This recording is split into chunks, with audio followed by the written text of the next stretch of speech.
오전에 그 다윗의 그 언약궤를 이렇게 예루살렘 성 안으로 이렇게 모셔드리는 이야기를 들었었는데, 다윗이 왜 언약궤를 이렇게 모셨다라고 생각을 합니다.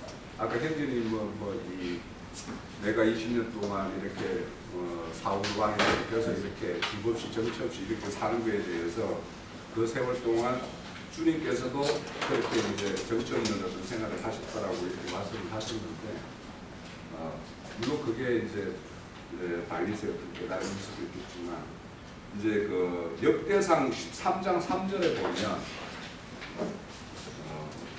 3장에 보면 이게 좀 말씀이 있어요. 구약성경 632페이지인데, 우리가 우리 하나님의 궤를 우리에게로 옮겨오자 사울 때에는 우리가 궤 앞에서 묵지 아니하였느니라 하매, 4절에 보면 묵백성의 눈이 이 일을 좋게 여김으로 온 회중이 그대로 행하겠다 한지라, 이렇게 나오죠. 사울 때는 언약궤를 하나님 앞에 뭔가 이렇게 사울이 보면 큰 죄를 두 번 저질러요. 아말렉과 전쟁 중에서는 그 아말렉의 모든 그 뭡니까? 다 멸하라고 그랬죠. 멸하라고 그랬는데 좋은 수양을 이렇게 취해왔죠. 그래서 그걸 제사로 하나님 앞에 제사로 드리는 어떤 제물로 이렇게 챙겨왔다라고 이렇게 이제 사무엘에게 이제 변명을 해요. 그러니까 그때 사무엘이 유명한 말이 있죠. 나는 기름진 제사보다 순종을 더 좋아한다라고 하는 말이. 그렇게 죄를 한번 저질렀어요. 그리고 블레셋 전투를 앞두고는 이제 하나님 제단에 가서 죄를 지내려고 하는데 사무엘이 절대 안 왔죠. 막 절대 안 오고 막 이렇게 기다리다 보니까 자기 군사들이 막 이렇게 뿔뿔이 흩어져서 막 도망가는 사람들이 있고 이러니까 빨리 죄를 지어내고 블레셋과 전쟁을 해야 되겠다 해서 자기가 제사를 지냈잖아요. 그렇게 그 두 분의 제사를 지냈어요. 그렇게 그 사울이 그 통치 기간에는 하나님의 어떤 뜻을 이렇게 물어서 하나님의 어떤 뜻대로 이렇게 통치를 한 것이 아니고 자기 사울의 어떤 좋은 뜻대로 자기 소견대로 이렇게 이제 통치를 했단 말이에요. 그런데 여기 이제 역대상 13장 3절에 보면 사울 때는 하나님에게 이렇게 묻지 않았는데, 이제 다윗이 이 말은 반대로 나는 이제 언약궤를 모시고 하나님에게 뜻을 구하고 그 뜻대로 이렇게 통치를 하겠다라는 뜻이 이렇게 내포가 되어 있죠. 네. 그래서 이것을 다 많은 사람들이 좋게 여겼다라고 이야기를 한다고 해요. 그러면서 저는 이제 최근에 저도 지난주에 이제 거기 다윗이 이제 이렇게 그 언약궤가 아비나답의 어떤 집에서 20년 이렇게 있다가 이 옮기는 과정에서 그 하나님 언약궤를 잘 모셨잖아요. 그런데 그 옮기는 도중에 이제 아들이 이렇게 죽는 이런 참사가 일어나잖아요. 그래서 참 아비나답으로 좀 억울하겠다. 잘 모시다가 이제 언약궤를 매는 과정에서 우리 인간적으로 생각하면은 이게 뭔가 언약궤가 수레에서 떨어지려고 그러면 누구라도 잡지 않겠어요, 우리가. 그죠? 우리도. 그죠? 그런데 거기 말씀에 기록된 걸로 보면, 이게 무사가 그걸로 해서 비명 행사를 했다라는 거 이렇게 보면 참 하나님의 일을 하는 데 있어서는 아까 오전에 인본주의라는 것, 그러니까 인간의 생각이라는 것이 아무리 선의적으로 또 우사도 떨어지지 않게 하기 위해서 이렇게 자라고 그러는데, 그러니까 인간의 선의가 하나님에게는 그게 악함이 될 수 있다라는 것을 이제 이렇게 좀 감독적으로 배울 수 있었어요. 저는 지난주에 그걸 이제 말씀을 보면서 그런 걸 좀 생각을 했습니다. 오늘 오전 중에 나왔고요. 저는 이제 지난주에 이렇게 가끔 이제 요번 주 좀 일찍 와서 이렇게 TV를 몇 군데 이렇게 보면서 그 귀에 쏙 들어오는 말 한 서너 마디가 있었어요. 뭔가를 사랑하면서 바라보면 그 사람을 닮는다라고 이야기를 해요. 우리도 주님을 사랑하면서 우리 찬양대로 주님을 사랑하면서 그렇게 바라보면 주님을 닮겠죠. 그러라고 믿습니다. 그리고 또 다른 한마디는 뭐냐면 사람은 이 지금 여기 우리 각자에게 행복합니까? 안 물으면 지금 막 행복하다라는 사람도 있겠죠. 그런데 대부분의 사람은 행복에는 조건을 딱 붙인다는 거예요. 나 이것만 됐으면 참 행복해. 그런데 사실 그 사람이 행복하지 못하는 이유는 그 행복하게 했으면 좋겠다는 그 전제 그것 때문에 불행하게 된다는 거예요. 그러니까 우리가 흔히 내가 뭐 했으면 이쯤 되었으면 이렇게 하는 어떤 그 소망이라는 그 바람이라는 것이 어쩌면 그 소망이 참 소망이고 하나님의 뜻 가운데 있는 소망이면 그것이 참 우리의 어떤 기쁨이고 뭐 이렇게 안식이 되고 이런 걸 모르겠는데 대부분의 사람들이 가지고 있는 소망이라는 것은 하나님 뜻과는 별로 상관없이 우리 어떤 그 육신에 유익한 것, 이 땅에 유익한 것 이런 것들을 그 행복의 전제 조건을 두니까 그것 때문에 이제 불행하다라는 거예요. 그것을 들었고 또 하나는 뭐냐면 우리가 이렇게 찬양을 하면 금방 찬양하다 보니까 고음이 안 올라가죠. 그죠? 금방 찬양이 안 올라가는 찬양 마지막 찬양이 되게 안 올라가던데 이 고음을 올리고자 하는 그 사람의 어떤 그 의지에 의해서 발동되는 근육의 긴장 때문에 소리가 고음이 안 올라간다라는 거예요. 그러니까 우리가 대부분은 뭔가를 이렇게 무의식적이든 의식적이든 이렇게 뭔가를 이루기 위해서 뭔가 시도하는 그것 때문에 사실 그게 방해가 되는 것이 많다라는 거예요. 이게 우리 신앙생활도 매우 마찬가지일 거란 말이에요. 우리 인간적인 어떤 뭐 열심이 있어야죠. 그리고 성경에도 곳곳에 우리 열심을 이렇게 촉구하는 그런 말씀도 있기 때문에 그런데 그게 이제 본성적인 그러니까 사람이 어떤 게 거듭나지 않은 사람이 열심을 내는 거는 그 결국에는 로마서에 보면 힘이 대적하는 걸로 이렇게 이야기하고 있잖아요. 그런 것처럼 내가 하나님을 진짜 사랑하는데 내가 사랑한다라는 그 어떤 사랑함의 어떤 그분이 바라는 것이 뭐고 우리에게 기대하는 바가 무엇인지 그거와 상관없는 걸로 열심을 내면 결국에는 그분하고 그걸로 인해서 점점 더 멀어질 수가 있다. 그래서 우리 아가서도 오늘 5장에 보면 멀어졌다가 다시 이제 가까워진 어떤 그런 상황이 됐고 6장에서는 이제 그런 어떤 그 술람미 교회에 대해서 하나님의 어떤 그런 찬송하는 아름답게 이렇게 표현하는 이런 것들이 이제 6장에 나와 있는데 그 중에서 이제 저는 그 완전한 자가 하나다 이렇게 이야기하죠. 그러면 우리도 안전한 자가 돼야 되잖아요. 그죠? 그러면 우리는 어떻게 해서 안전한 자가 되는가? 우리 어떤 사람은 이렇게 좋게 여기는 바가 다 있어요. 어떤 거를 좋게 여기고 어떤 거는 좀 악하게 여기고 나쁘게 여긴다든지 이렇게 뭔가 이렇게 판단 기준을 가지고 있잖아요. 나름대로 이 속에 누구나 있어요. 그거. 근데 이제 누구라도 우리도 안전한 자가 되고 싶은데 우리의 안전함이라는 거는 안전한 자 속에서 우리의 안전함을 되어지고 되는 거지 우리가 스스로 어떤 완벽하게 흠결없는 어떤 그런 어떤 사람이 되고 그런 인격체가 돼가지고 뭐 이렇게 하겠다라고 하면 그게 결국엔 종교행위가 된다라는 거예요. 그래서 그럼 안전한 자라고 하는 것이 그러니까 그분 안전한 자에 속하기 위해서는 어떻게 해야지 우리가 속해지느냐. 그게 이제 우리가 성경의 말에 보면은 나를 따르야 되거든. 너를 부인하라고 그러죠. 그죠? 그러니까 내가 안전한 자에 속하는 만큼 내가 부인된 것과 똑같은 거예요. 내가 부인되지 않은 상황에서 뭐 안전한 자에게 나는 속해 있다라고 하면 말은 그분이 뭐 안전한데 나 주 안에 속해 있어, 나 주 안의 편이야, 나 주님의 편이야 뭐 이렇게 하지만 사실은 주님이 보기에는 이 양다리 걸치고 있거나 아니면은 뭐 한 다리는 옆, 한 다리는 엉덩이를 쑥 빼고 앉아서 은근히 충만 그런 상태가 되거나 이렇게 되겠죠.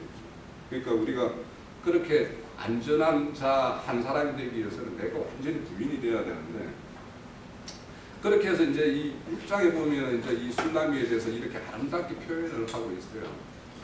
근데 이제 제가 지난주에도 한번 잠깐 말씀드렸듯이 성경에서 아름답다라는 거는 이 보석이 돼야 돼요.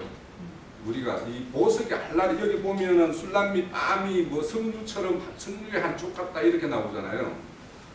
그러면 석류라는 거는 우리가 상징적으로 볼 때 갈매기가 꽉 차 있는 거 그게 탐스럽잖아요. 우리가 이렇게 열어보면 그런 것처럼 우리가 알라리 뭔가 이 보석이 이렇게 꽉 차 있어야 되고 이것이 그냥 이렇게 아무 무질서하게 이렇게 막 이렇게 뭔가 자리에 이렇게 꽉 차 있는 것이 아름답다라고 하지는 않잖아요. 그것이 뭐냐면 그 낱개가 쫙 깨어져 있는 상태를 성경은 아름답다라고 해요. 그래서 오늘 여기 보면 깃대를 세우면 뭐 같대요? 군대 같다라고 그러잖아요. 군대라는 거는 한 개개인들이 딱 모여서 뭔가 좌우 정렬이 쫙 되어서 뭔가 이 정확한 행진 구령에 따라서 움직일 때 그 군인이 군인답고 군대가 군대답다라고 이야기하잖아요. 이와 같이 우리가 그렇게 각자가 군인답게 훈련도 되어져야 되지만 그들이 군대라는 어떤 조직 체계 안에서 곳곳에 이게 자기 어떤 적재적소에 딱 배치가 되어 가지고 자기가 할 일을 다 할 때 이게 진짜 아름답게 보이거든요. 그래서 이 아름답다라는 거는 이제 다른 걸로 이렇게 찾아보면 에스겔서 37장에 보면 마른 뼈들이 나와요, 그죠? 이 마른 뼈들에게 여호와 영이 이 명령을 하죠. 생기야 거기에 들어가라 이렇게 이야기하잖아요, 그죠? 그러니까 그 생기가 딱 들어가니까 뭐 어떤 일이 일어나요? 뼈가 막 이렇게 자기 자리에 막 이렇게 찾아가서 딱 맞춰지잖아요, 그죠? 그러니까 이것을 아름답다라고 하는 거예요. 그러니까 다 자기 뼈가 어느 자리에 자기 자리가 다 있잖아요. 근데 거기 뭐 팔에 어떤 이거 팔뚝이 이 정강이에 갖다 붙어 있고 이러면은 이게 제 따로 역할을 못 할 거 아닙니까? 이와 같이 이런 것들을 이렇게 아름답게 표현을 한다라고 볼 수 있고요. 이거를 이제 또 하는 어떤 것을 또 아름답게 보냐 하면 스바냐서 3장 17절을 한번 볼게요. 스바냐.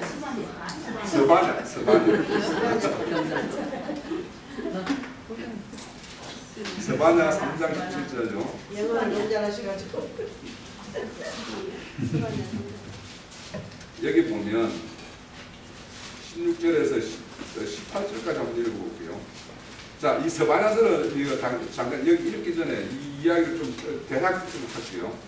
스바냐서는 BC 640년에서 한 620년경에 그러니까 북이스라엘은 망하고 남유다가 망하기 직전에 쓴 그 활약한 이 사도예요. 저게 선지사예요. 그래서 이 스바냐 선지사는 요엘 선지자나 아모스 선지자와 같이 마지막 날에 대한 그에 대한 그 예언을 굉장히 마지막 날은 뭐예요? 심판의 날이죠. 네?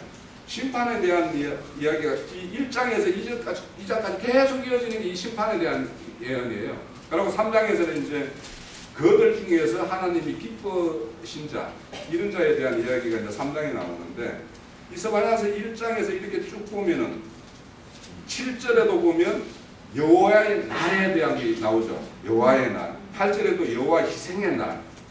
또 14절에도 여호와의 큰 날. 또 15절에는 보면은 그 날의 분노의 날. 네? 이렇게 어떤 날에 대한 것이 이렇게 이야기되고 있고요. 또 2절에 보면 다 멸하리라. 또 2절에도 보면 진멸하리라. 멸하리라. 이렇게 다 심판에 대한 이야기가 가득 찬 게 스바냐서예요. 그러면서 이제 그런 중에도 어떤 자 회복에 대한 그 예언이 이렇게 들어있는 건데 그 중에서 이제 회복에 대한 것이 바로 그 14절부터 이렇게 쭉 나오는 것들이 회복에 대한 이야기예요.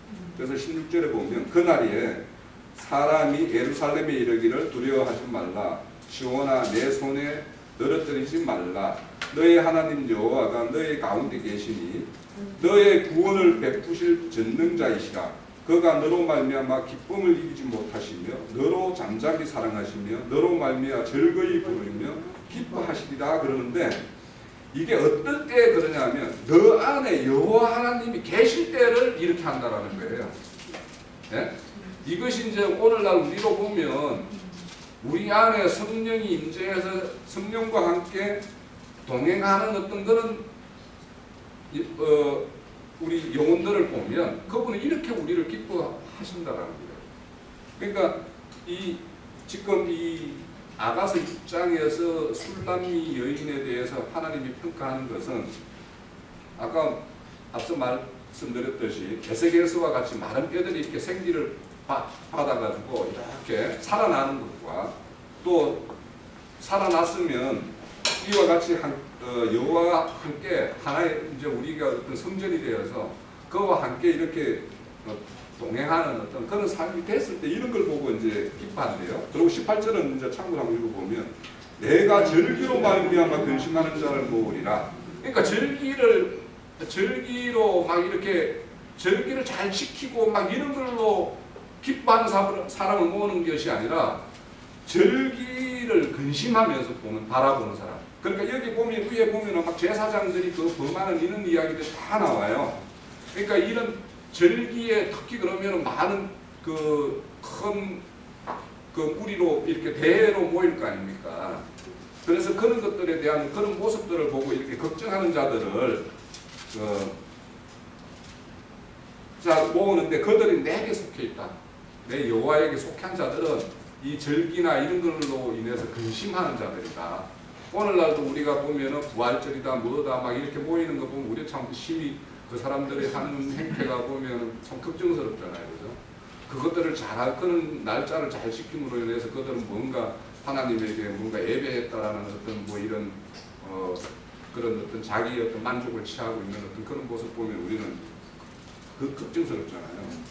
그렇게 이런 것들을 이제 하나님은 그렇게 보신다는 것이고, 그리고 이제 우리 애아들, 애딸, 뭐 애동딸, 뭐 이런 이야기가 아가서에서 나왔죠. 그러면 이거 우리 주님이 독생자로 왔다고 그러잖아요, 그죠? 그래서 독생자를 대부분 사람은 애아들이라고 이야기하죠, 그죠? 이게 이제 삼위일체 교리적으로 따지면 이제 이 애아들이 돼야 되는 거예요. 그러니까 그죠?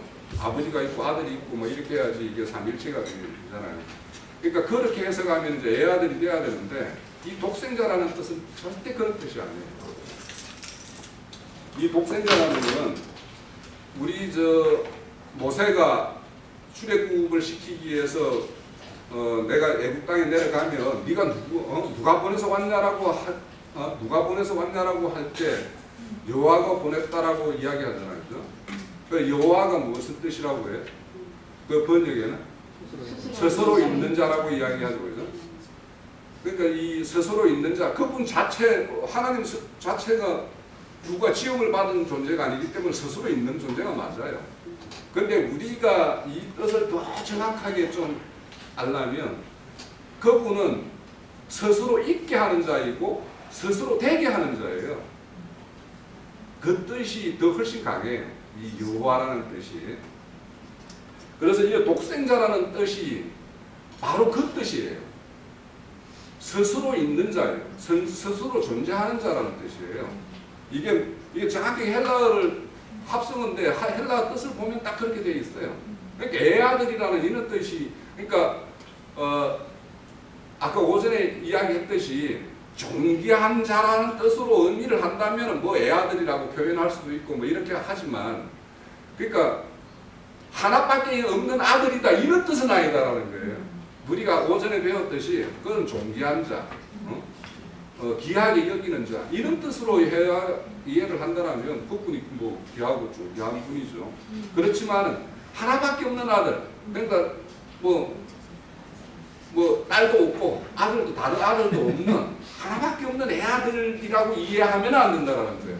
그런데 대부분의 기독교 쪽에서는 하나밖에 없는 아들로 다 이야기를 해요. 네?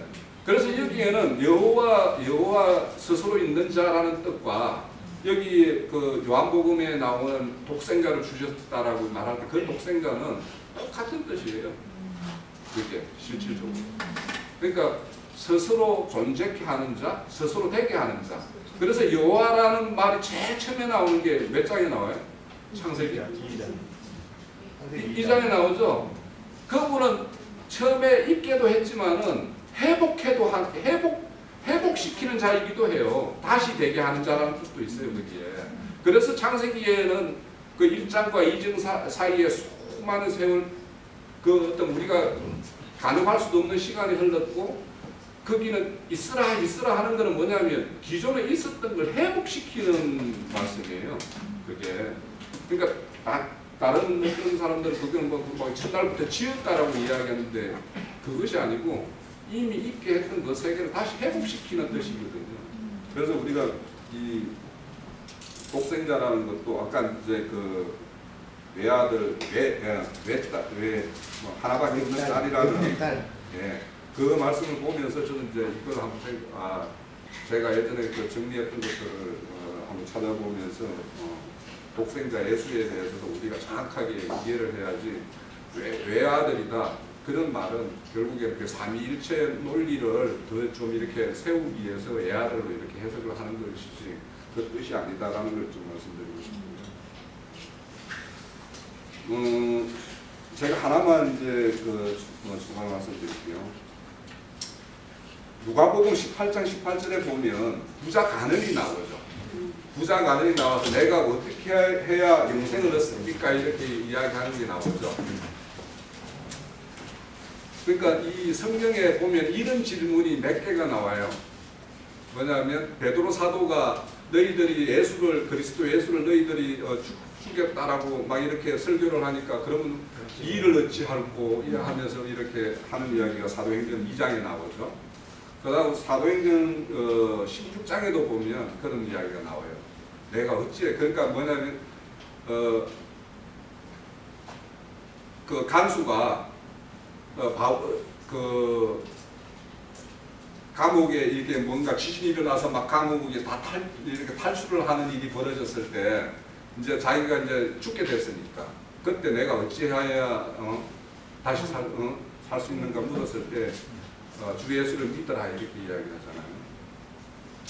이런 것처럼 우리 자신도 우리 진리교회에 우리가 이제 이렇게 진리교회를 이루고 있는데 우리 스스로도 우리가 믿음 여정 과정에서 우리는 수많은 우리 자신들에게 문제를 이렇게 질문을 던져야 된다고 생각을 해요. 그래야지 하나님의 알고자 하고 알매 의해서 우리에게 보배로운 믿음이라는 것이 이렇게 임한다라고 했는데 이 안다라는 것은 내한테 질문이라는 것이 생기지 않으면 알미라는 것이 또 누군가가 이렇게 알려주는 것 외에는 알기가 어려워요.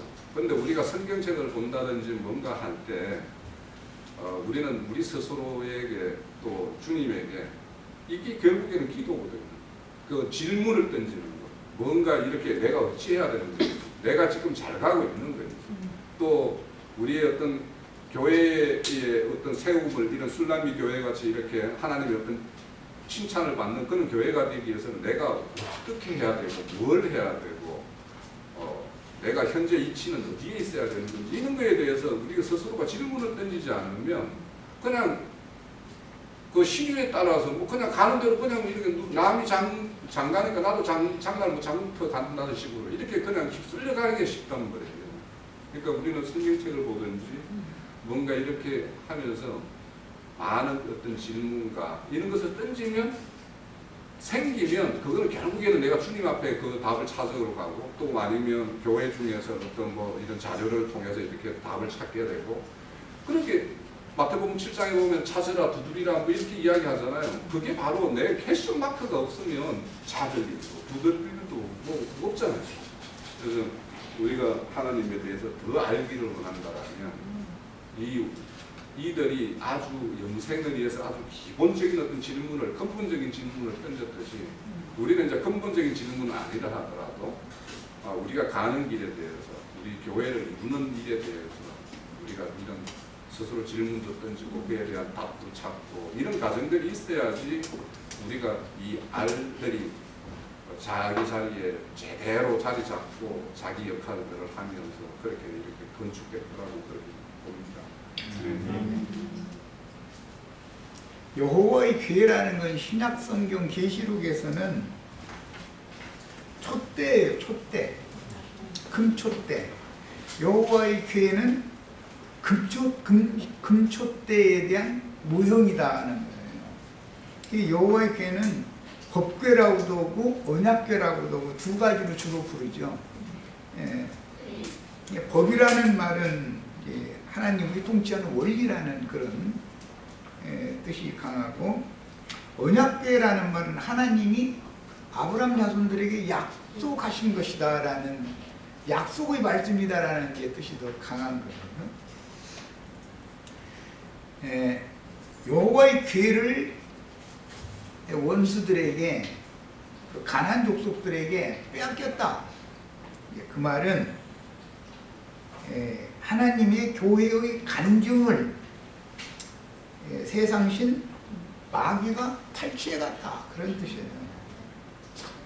주님께서 교회를 세워놨더니 로마 황제를 통해서 로마교화한 것을 상징하는 거예요. 그러면은 하나님이 로마교에 사로잡힌 거예요. 하나님이, 교회가 하나님의 기회를, 하나님의 간증을 지키지 못했다. 그런 것이 창세기 시작에서 여호와의 말씀을 맡은 아담이 사역을 제대로 하지 못했기 때문에 자기 아내를 뱀의 것으로 뺏겨버린 거예요. 상징이에요. 이제 역사상에는 여호와 하나님과 이스라엘 백성들은 늘 남편과 아내의 관계였기 때문에 함께 있어야 되는 거예요. 그런데 여호와 하나님께서 그 백성들을 아수르나 바벨론에 넘겨줘 버렸어요. 그런 경우는 여호와 하나님은 말씀인데 그 종 선지자들을 거기에 함께 보내지 않고 여호와 하나님은 따로 어느 곳에 계시고 백성들만 보냈다, 이게 아니에요. 예레미야 선지자나 에스겔 선지자는 다 하나님의 말씀을 맡은 종들이에요. 그들이 하나님의 씨를 가지고 있는 자들이에요. 바벨론에 함께 가는 거예요. 이게 기독교 교회에는 하나님의 말씀이 없다는 말이냐? 있는데 왜? 하나님의 종들이 그곳에도 있으니까, 바벨론 교회에도 있는데, 거기에서 하나님의 말씀이 하나님의 백성들을 타국에서 다스릴 수가 있냐 이거예요. 왕권을 행사할 수 없는 거 아니냐. 이방인들의 세계인데 거기는, 그렇잖아요. 그래서 그 기간을 20년 사사시대라고 하는 것은 특징이 뭐냐면 자기 소견에 옳은 대로 섬기는 거예요. 왜? 왕이 없기 때문에. 사사시대의 특징은 그 백성 중에 왕이 계시지 않기 때문에 왕이신 하나님이 그 백성과 함께 하시지 않는 거예요. 그러니까 백성들이 주의 멋대로 그냥 자기 소견에 옳은 대로 이렇게 섬겨드리면 하나님이 기뻐하시겠지. 이렇게 하는 것이 하나님께 충성하는 거야. 이렇게 섬기는 거예요. 오늘날 기독교계가 자기 소견에 옳은 대로 하나님 섬기지, 하나님 안 섬기는 게 아니에요. 그곳에 왕이신 그리스도가 계시지 않기 때문에, 기독교 안에는 왕이신 그리스도가 그들 중에 함께 하시지 않기 때문에 실제는 세상 교회에 지금 이 세상 신이 지배하고 있는 것이지 예수 그리스도가 왕으로서 하는 게 아니다 말이에요. 세상 신이 왕으로서 하는 중이지. 그러다 보니까 자기 소견에 옳은 대로 하나님을 섬기는 거예요. 지금도 그래요. 오늘 또 자기 소견에 옳은 대로 다 한 거예요. 그래서 그게 뭐냐, 우사의 손이라고 그래요. 주여, 주님 여기 계셔야 되고 자기네들이 하라는 대로 여기 있으라 이거예요. 그들은 여호와의 종이 아니라 여호와를 자기네들이 하고 싶은 대로 좌지우지하고자 하는 거예요. 그 인본주의라고 그래요. 자기네들이 원하는 걸 해주는 심부름꾼이에요. 아니 이 속으로만 왜 얌전히 계시지 왜 이러고 누구 그러시고 이러시느냐 이거요. 가만히 계시지. 상황으로 보자면 소들이 날뛰니까 그 소 한 마리가 이제 소들이에요. 그 이제 복수인데 날뛰니까 그 수레가 막 움직였을 거 아니에요. 그러니까 배짱이 가만히 있지 않고 덜떡덜떡 하면서 뒤로 이렇게 밀려나다 떨어지게 생긴 거거든 지금. 그러니까 가서 웃자고 얼른 가서 받치라면서 주여 여기 계시옵소서 이제 이런 거예요. 그랬더니 소 죽여버렸다는 거예요. 그게 무슨 뜻이냐. 하나님은 목사님들의 손으로 섬김을 받는 분이 아니다 이 말이에요. 굉장히 중요한 말인 거예요 이게. 소들이 끄는 수레 위에 그분이 얌전히 계실 분이 아니다 이거예요. 난 이것이 싫다 그 말이에요. 나는 인간이 여호와의 종이라는 걸 자체하지만 너희는 사실 내가 보니까 마귀 종들이지 나의 종들이 아니다 이 말이거든요. 나의 종들이라는 건 이제 나중에 3개월 동안을 그 사건이 남으로 인해서 다윗이 괴를 다윗성으로 옮기지를 못하는 거예요. 그리고 이제 거기서 오벳에돔의 집에서는 오벳에돔이 아니지. 아비나답의 집에서는 다윗성 가까이까지 왔거든요. 그게 도로 돌아갈 수는 없잖아, 거기까지. 그러니까 거기서 제일 가까운 집이 하나가 있는데 그게 오벳에돔이라는 사람의 집이었어요. 오벳에돔이라는 그 이름의 뜻은 에돔의 종이다 그 말이에요.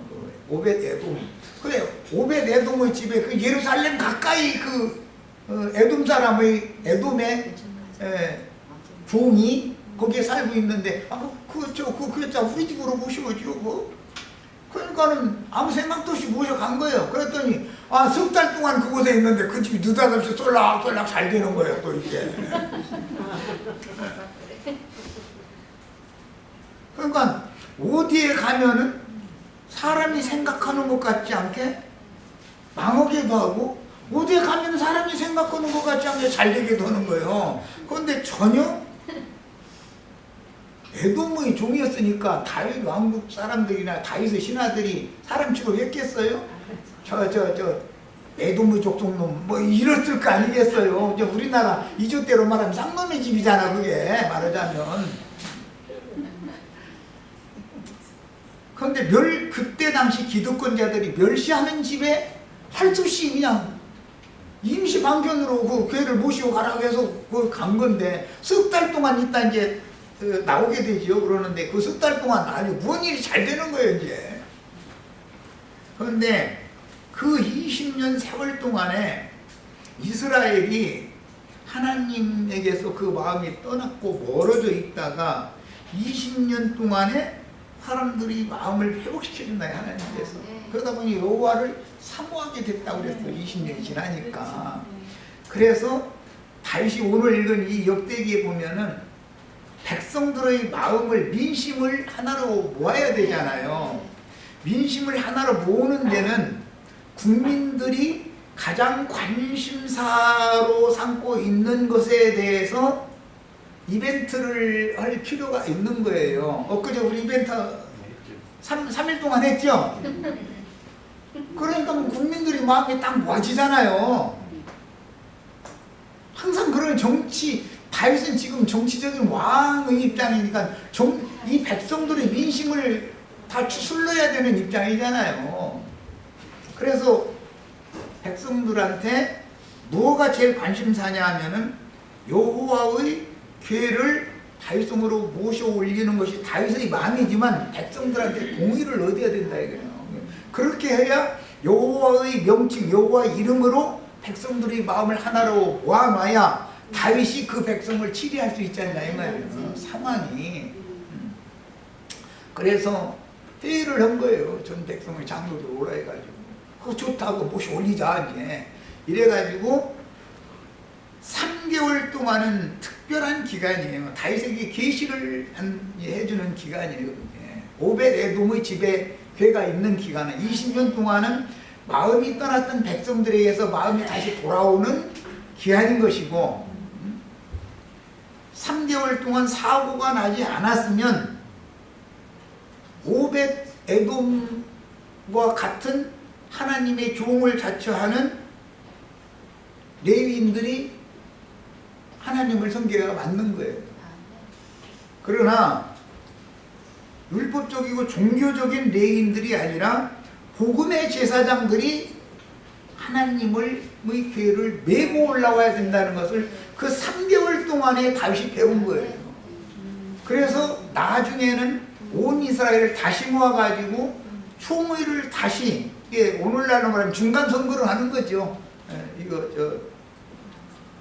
내가 하자는 대로 국민들 다 나를 신임하고 따라주겠는가, 불신임하겠는가, 신임하겠는가 중간 투표를 했는데 다윗이 하자는 대로 하겠다는 총회가 다시 모아지니까 이번에는 제사장들의 어깨로 교회를 메올리도록 하자. 그래서 그렇게 하기로 결정이 된 거예요. 그랬더니 무사히 이렇게 오게 된 거예요. 이런 걸 통해서 우리는 뭘 생각을 해야 되느냐. 오전에 내가 이제 그걸 간략하게 목사님들을 통해서, 하나님의 종들을 통해서 하나님을 섬기는 것을 우리 주의 성령께서는 원하시지 않는 거다. 우리 형제 자매님들이 주님의 간증을 어깨에 메고 다닐 수 있는 제사장들이 돼야 된다. 이것을 내가 간략하게만 얘기를 했어요. 그런데 이런 거에 대해서 이해가 있으셔야 돼요.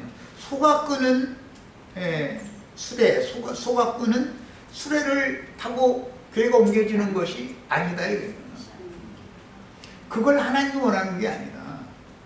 육신에 있는 자기 속에나 옳은 대로 하나님을 섬기는 것이 주격화되어지고 습관화되어진 그런 종들을 통해서 하나님이 거룩한 성 새 예루살렘에 들어가는 건 아니다. 헌신자들, 순교자들, 요단을 건널 때도 보면 여호와의 교회를 낸 제사장들이 요단물에 발을 디뎠을 때 요단물이 갈라지는 거예요. 그렇게 한 것이지 요단강이 가로막혀 있는 속으로만 끌고 갈 수는 없잖아요. 이게 성경은 항상 말하고자 하는 어떤 의도가 있어요. 자, 이제 그 다음에는 아브라함의 독자 얘기가 이제 잘 생각해 봐야 돼요. 이삭이 아브라함의 독자예요? 8명 중에 하나예요? 아브라함이 아들이 8입니다. 사실은. 이게 다 아시겠죠? 하갈이 맨 먼저 하나 낳고 그 다음에 사라가 하나 낳고 그들아가 6을 또 낳았어요. 8명이에요. 그런데 아브라함이 독자라고 돼 있어요. 창세기 보면. 그럼 아브라함이 독자 이삭이 하나라는 말이냐? 그렇지 않아요. 아들은 8이에요. 8 중에 우리 이제 셈족 언어이기 때문에 우리는 이해를 잘하면서 들으셔야 돼. 새끼들이 반응은 뭐야? 다 소용없어. 나는 너밖에 없어. 그러죠. 나 너한테 모든 거 다 주겠다 그 말이잖아. 사실은 상속자다 그 말이에요. 상속자. 자식이 많으면 뭐냐 이거에 다 나한테는 걸추상스럽기만 하고 난 너 하나밖에 없어. 이렇게 말하죠. 그런 뜻이에요. 하나밖에 없는 독자라는 거. 우리가 다 독자교회가 되시기를 바래요. 후사교회다, 나는 장자들의 교회다 이렇게 표현을 하지만 사실은 셈족의 언어에서는 자식들이 새끼 많은 것도 다 머리만 아파. 반응은 뭐래. 한도 만져놓고 나서 슬쩍 하는 소리지. 나는 너 하나밖에 없어. 그래. 실제는 하나밖에 없는 게 아니죠. 이해되셨죠? 이것이 세모의 특징이다 이거예요. 세모가. 아브라함이 이삭을 모리아산에 바칠 때 독자를 바쳤다 이렇게 돼 있어요. 거기서 말할 때 잘못 하면 아들이 하나밖에 없는데 바쳤다 이렇게 해서 가면 안 맞는 거예요. 아들이 8입니다. 8인데 본초가 낳은 아들은 이삭 하나밖에 없었지. 그 하나라는 뜻이 없다는 건 아니죠. 왜냐하면 본초인 사라가 난, 본부인이 난 이 사람은 정통 계보를 이어갈 수 있는 사람이잖아요. 첫 자식한테는 후사를 남지 않는 거예요. 셈족은 이 후사를 제사해 줄 사람, 셈족은 하여튼 이 제사하고 하여튼 제사를 누가 모시느냐에 따라서 그 집안의 이 머리 집안 그 장손 계보로 해서 흘러가는 거예요. 여기 장손 며느리 있으면 손 들어봐. 아, 장손 며느리 죽살이 칠 뻔했네. 예수 믿은 바람이지. 네. 다른 지체 자손이 아무리 많아도 장손과 장손 며느리는 권위가 엄청납니다. 지체 자손들이 장손 며느리한테 지체 동서들이 까불었다가는 시아버지 시어머니한테 박살 나는 거예요. 그거는 감히 말이요. 우리 장손 며느리한테 너희들이 말이요. 어디다 대고 이렇게 말을 함부로 하냐. 어림도 없어요. 그거 안 되는 거예요. 시어머니가 어미 무대면 장손 며느리가 다 군기 잡는 거예요. 지체 동서들 아무개 쪽방으로 좀 건너와봐. 딱 하면 이제 그날 죽어나는 날이지 뭐. 뭔가 장손 며느리한테 마음에 안 드는 뭔 짓을 했다는 거거든. 건너와봐. 와서는 닦고 세워버리거든. 군기를 딱 잡아서 질서를 딱 잡거든. 그 많은 권위를 부여한다 이거예요. 장손이라는 거는. 그런 의미를 아셔야 돼. 셈족은 그래서 제사를 누가 모시느냐에 따라서 그 사람이 장손의 계보를 잇는 거기 때문에 굉장히 중요하게 여겼어요. 그런 셈족의 문화를 아셔야 돼. 그래서 그런 어떤 언어법이라는 것도 셈족의 그런 문화 때문에 나오는 거예요. 그게 그들의 삶이거든. 그게 자식들이 그들하고 자식 6이 있으면 뭐예요? 재산이나 한 보따리 줘가지고 동국으로 다 보냈다는 거잖아요. 그들하고 낳은 그건 첩이잖아요. 첩. 그들하는 그들하는 후처지. 후처잖아요. 본처가 아니고. 그리고 하갈은 첩이고. 그러니까 첩자식이나 후처자식은 본처의 자식과는 그 권위와 모든 인정을 받는 거에 있어서 전혀 다른 거예요. 그런 개념이란 말이에요. 우리는 다 지금 기독교계가 자신들이 본처라고 생각하고 있어요. 그런데 하나님이 보실 때는 육신의 마누라는 하갈, 그것은 종의 신분인 것이지 여종 신분이지 영의 아내야 되는 거예요. 영적. 그래서 영적 아내는 자식을 낳는데 육신의 자식을 낳는 게 아니라 약속의 자식을 낳아요. 하나님의 언약은 누구 후대로 이어지느냐면은 약속의 자손에게로 이어지는 거예요. 그 언약궤 앞에서 제사, 그 언약궤에 계신 하나님을 성질 본인은 누가 받냐면 약속의 자녀가 받는 거예요. 이 얘기를 하는 거예요. 우리들은 다 그래서 약속의 자녀가 되는 그런 무슨 하나님 나라를 상속해 주겠다고 하는 후사에 관한 약속의 자녀가 다 되시는 이런 축복을 다 받으셔야 돼요. 교회 생활을 함부로 하는 게 아니에요. 절대로. 아무 데나 가면 큰 예배당에 가서 그건 그 사람들의 생각이고, 성경은 비밀스러운 언약의 말씀에 따라서 언약이 어떻게 이루어지느냐를 다루는 책인 것이지, 사람이 많이 모이느냐 유명한 사람들이 많으냐 이런 얘기를 그것이 목적이면 우리같이 몇 명 모이지도 않은 이런데 무슨 놈의 여기에 하나님의 깃발이 꽂아있고 뭐 그렇게 하면 참 기독교 목사님들이 들으면 웃기는 소리 한다고 그러지 않겠어요? 그런데 웃기는 소리인지 아닌지는 그야말로 길고 짧은 건 대봐야 알아. 하나님의 말씀이 응하는 것이 중요한 것이지 사람이 많이 모이고 말고 이게 중요한 게 아니에요. 이건 계시가 이렇게 중요한 게, 교회 생활이라는 건 다 계시 그러는 거예요. 오늘 우리 형제 자매님들의 어깨에 하나님의 촛대가 메어져 있다라고 하는 자부심을 다 가지셔도 가지셔야 돼요. 위축될 필요 없어요. 유명한 목사님들이 어떻다 무슨 뭐 예배당 몇만 명이 모인다 절대 위축될 필요 없고 그럴 필요 없어요. 하나님의 언약궤가 누구의 어깨에 있느냐가 더 중요한 거예요. 우리 형제 자매님들의 어깨로 하나님의 안식처까지 하나님의 궤를 메어 올리는 그런 하나님의 충성스럽고 지혜로운 종들이 다 되시길 바랍니다. 대안학과에서 마칩니다.